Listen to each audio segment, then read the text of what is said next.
Módulo 33 da frente 1, apostila 3 de matemática. Pessoal, o assunto nosso é sobre múltiplos, números primos, números compostos e por aí vai.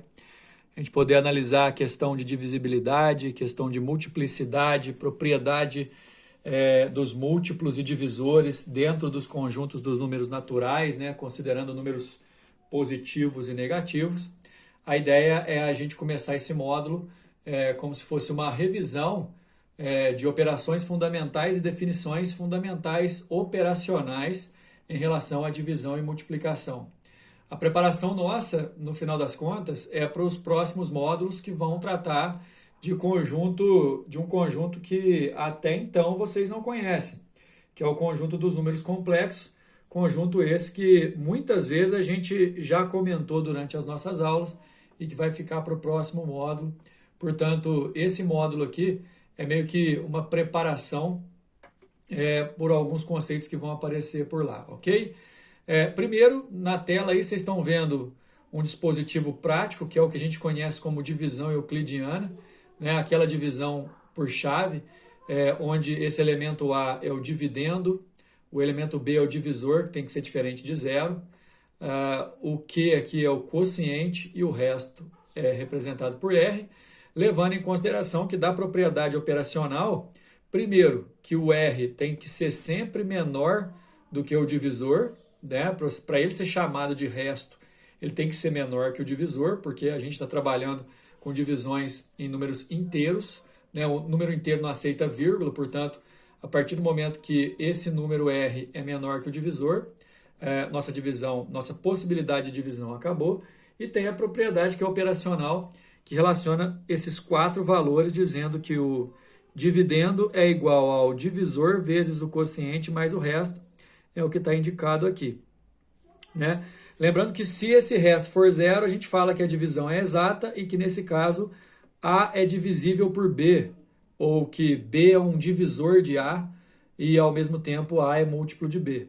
No caso do A ser menor que o B, então o quociente vai dar 0 e o resto vai ser A, justamente porque a gente vai trabalhar só com números inteiros, não tem a possibilidade da nossa resolução, nesse caso, dar 0, alguma coisa, se a gente está trabalhando dentro do conjunto dos números inteiros, né? Lembrando que números inteiros são números que podem ser negativos, podem ser positivos, podem ser nulos, né? Representado pela letra Z maiúscula, né? Mostrado aqueles números inteiros que são formados por números cujas casas decimais, todas elas são nulas ou inexistentes, dependendo daquilo que você quer imaginar. Você tem um conjunto total dos inteiros, você tem os inteiros não nulos, né, que exclui o zero. Você tem os inteiros não negativos, que considera qualquer número que não seja negativo. Os inteiros positivos, que considera qualquer número que seja positivo, né, excluindo o zero, obviamente. E os inteiros negativos, que exclui o zero também. A definição de múltiplo ou divisor é que sempre é uma via de mão dupla, viu, pessoal? No caso, se você imaginar dois números A e B que sejam inteiros, a gente fala que B é divisor de A e que A é múltiplo de B se e somente se existe um C inteiro tal que. É a mesma coisa de dizer o seguinte, ó, se eu falo que A é múltiplo de B, automaticamente eu estou falando que B é divisor de A e que dividir A por B vai dar uma divisão exata num quociente inteiro, né? Então pensa num número qualquer, por exemplo, o 5 e o 3. Se você pensar no produto 3 vezes 5 vai dar 15, o 15 é múltiplo ao mesmo tempo, múltiplo comum, do 3 e do 5, né? Enquanto 3 e 5 são divisores do 15. Então, dessa relação, dizendo que A é igual a B vezes C, onde A, B e C são números inteiros, a gente pode dizer que A é múltiplo tanto de B quanto de C, e que, ao mesmo tempo, B e C são divisores ou fatores de A. Fatores, obviamente, inteiros. Então, assim, é aquilo que eu falei, a via de mão dupla. Se um número é múltiplo do outro, né, o segundo é divisor do primeiro. Um número par ou ímpar, a definição de par é que seja divisível por 2 e ímpar é aquele número inteiro que não é divisível por 2. Aliás, pessoal, para ser par ou ímpar, a gente tem que considerar que o número é, no mínimo, inteiro, né? Normalmente a gente usa esse conceito de par ou ímpar para números naturais, mas para número inteiro também funciona. Por exemplo, um número negativo, menos 4, é divisível por 2, ou seja, é múltiplo de 2. Então, ele é um número par, né? O número que não for múltiplo de 2, ele vai ser considerado ímpar. E dentro dos inteiros, ele vai ser representado desse jeito, onde K é um número também inteiro, né? Aqui está escrito A pertencente aos inteiros é par se somente se o A pertence ao M2, se e somente se existe um K pertence ao inteiro, tal que o A é 2K. Ou seja, resumindo, isso aqui está escrito, pessoal, que o número A é par quando ele é múltiplo de 2. Aqui está escrito que ele é ímpar quando ele não é múltiplo de 2. Aí você escreve 2K mais 1 para representar o número ímpar. Lembrando que a gente está trabalhando dentro do conjunto dos números inteiros, né? Nesse caso, os números pares são 0, mais ou menos 2, mais ou menos 4, mais ou menos 6 e assim por diante. E os números ímpares são mais ou menos 1, mais ou menos 3, mais ou menos 5 e por aí vai. Todos nós sabemos tranquilamente o que é o número par, o que é o número ímpar, né? Não esquece que o 0 é par. O número primo tem muito a ver com essa questão de divisão, né? O número é dito primo quando ele tem como divisor só o 1 e ele mesmo. Cuidado para não confundir, porque existe uma tendência de dizer que todo número primo também é ímpar. Isso porque, pessoal, só existe um número que é par e que é primo ao mesmo tempo, né? Até esse conceito de número primo também é um conceito de número inteiro, né? Não dá para você falar de número primo dentro ou fora do conjunto dos números inteiros. Mas voltando ao que eu estava dizendo, o único número que é primo e par é o 2, certo? Não esquece que ser primo não implica em ser ímpar. A grande maioria dos números primos também são ímpares, mas o 2 é par e é primo ao mesmo tempo. O número composto é exatamente aquele que tem mais de 4 divisores, né? Aí o número primo ele vai ter só 4 divisores dentro dos inteiros, né? Esqueci de falar. Ele vai ter o 1 e o menos 1, ele e menos ele mesmo, né? Ele vai ter só 4 divisores. Se um número não é primo, ou seja, ele tem mais do que esses 4 divisores, ele é dito um número composto e pode ser decomposto em números primos pelo teorema fundamental da aritmética, né? Todo número que não é primo pode ser decomposto em fatores que sejam primos. Decomposição em fatores primos, a gente que está no terceiro ano já está cansado de ver, né? Agora é o seguinte, pessoal, eu acho que muitos de vocês vão encarar isso aqui como coisa nova. Levando em consideração que o conjunto D de A representa o conjunto dos divisores inteiros do A, ou então o D mais A, o conjunto dos divisores naturais, ou seja, só aqueles que são positivos. Aliás, vamos lembrar de uma coisa de divisor aqui, pessoal. O 1 é divisor universal, porque ele é o elemento neutro da multiplicação. E o 0 não é divisor de ninguém, hein? Dentro dos inteiros, lembra que aquele divisor tem que ser diferente de 0. E aí, considerando os divisores positivos, que são divisores inteiro e positivo, é natural, né, pessoal? Né? A gente sempre tem que lembrar que os divisores de A e os divisores do negativo do A vão ser iguais, vão ser todos eles iguais para qualquer A pertencente ao inteiro. Isso quer dizer, por exemplo, que seja o número inteiro positivo ou negativo, ele vai ter os mesmos divisores, né? O divisor de 0 é qualquer número inteiro é divisível por 0. O único divisor de 1 é ele mesmo ou o próprio menos 1, levando em consideração os inteiros. Se levar em consideração os naturais, aí é só o 1 mesmo. E se o A pertence aos inteiros, exceto o 0, o número de elementos de divisores que o A tem é finito. Aliás, vocês vão ver aí logo em seguida como que faz para descobrir quantos divisores um número inteiro tem. Claro que a gente vai praticar isso em exercício e vai ficar muito mais fácil de entender.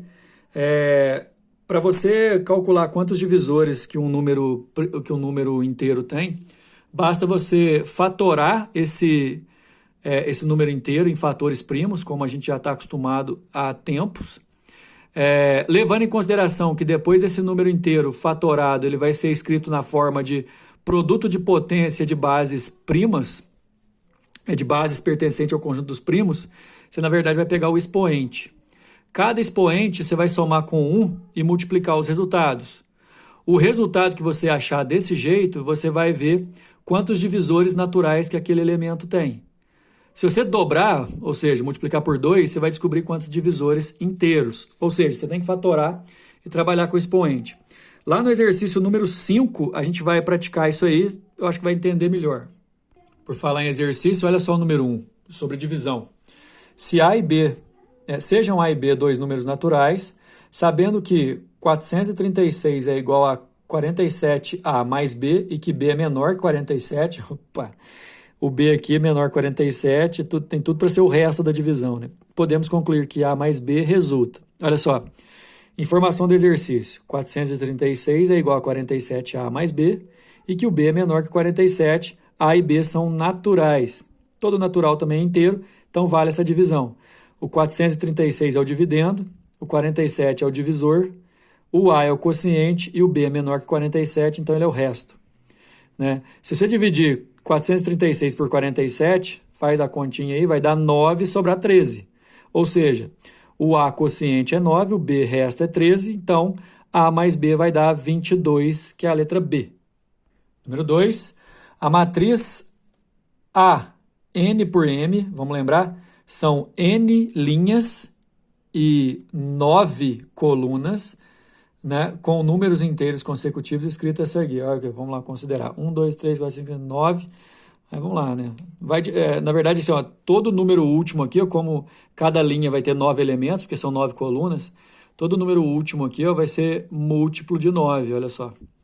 9 vezes 1, 9 vezes 2, 9 vezes 3 e por aí vai. Se o número 18.109 é um elemento da última linha de ordem n, o número de linhas dessa matriz ele é o último elemento da última linha.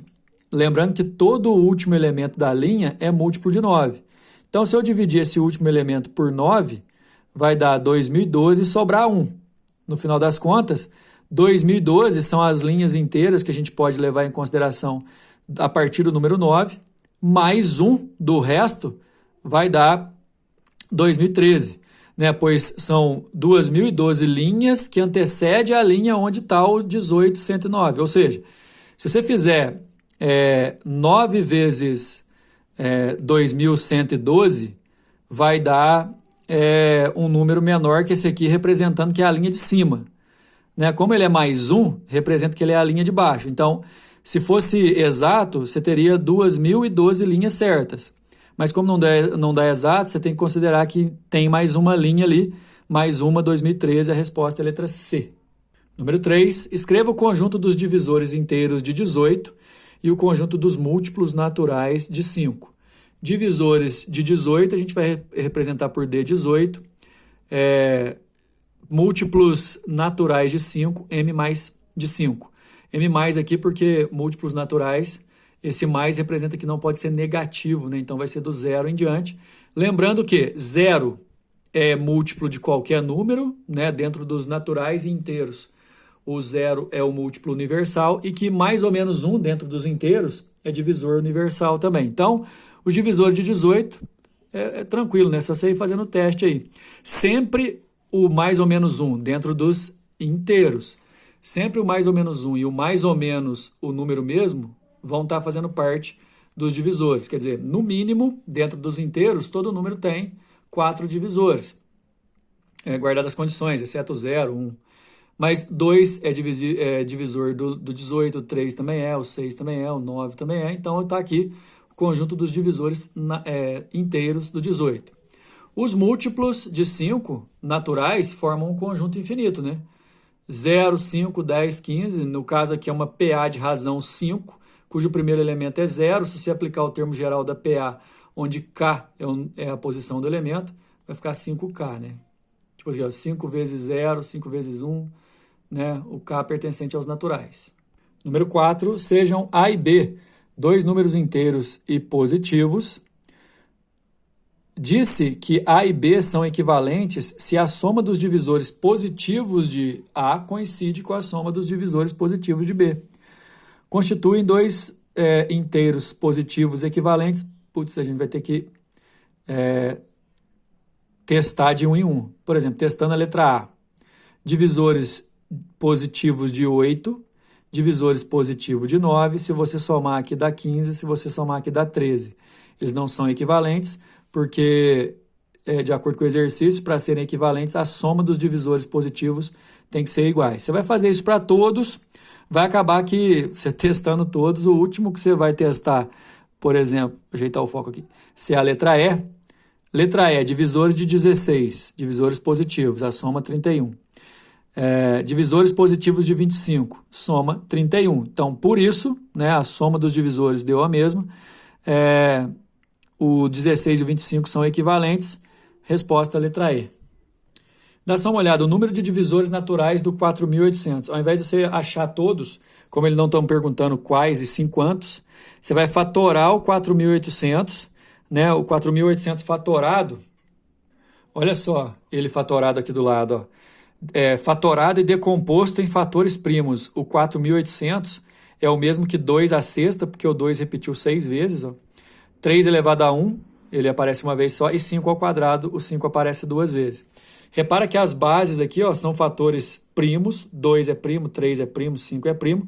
E para descobrir divisores, como eu falei no final da parte teórica que a gente ia fazer a aplicação aqui agora, presta atenção, você vai pegar os expoentes. Os expoentes são 6, 1 e 2. Para cada expoente, ó, o 6, o 1 e o 2, você vai somar 1 e multiplicar esses resultados. 6 mais 1 dá 7, 1 mais 1 dá 2, 2 mais 1 dá 3, 7 vezes 2 vezes 3 dá 42. Isso significa que são 42 divisores naturais do nosso número 4.800. Aliás, se falasse divisor inteiro, os negativos também serviriam. Aí seriam 84. Certo? Então, olha só. Você fatora o número, decompõe esse número em fatores primos, pega os expoentes, cada expoente você vai somar 1 e multiplicar os resultados depois de somar 1 nos expoentes para você achar o número de divisores naturais. Se você precisar dos inteiros, é só você dobrar esse número. Resposta, letra B. Finalizamos mais esse módulo. Até a próxima.